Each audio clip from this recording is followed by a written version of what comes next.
Relax, everything is yours. म्हणजे आपण शांती ठेवली पाहिजे. We should keep quiet always.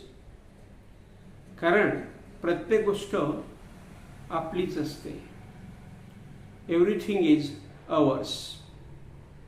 परंतु आपल्याला कोणत्याही गोष्टीची घाई असते.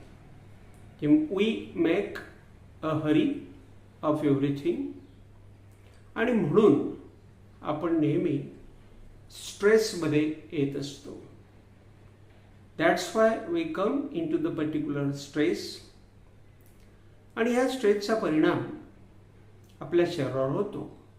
and the effect of this stress comes upon our body. आणि त्याचा परिणाम म्हणून and its result, as a result of it, our body never helps us. आपल्याला मदत करत नाही. त्यासाठी आपण योग्य विचार करणं हे कधीही रास्त आहे. For this we should do always a good thought in our life. आपल्या जीवनामध्ये आपण नेहमी चांगले विचार आणले पाहिजे. We should bring good thoughts into our life. चांगल्या विचारांमुळे नक्की आपलं शरीर चांगलं राहतं. Good thoughts make our body always good, असं या ठिकाणी सांगता येईल.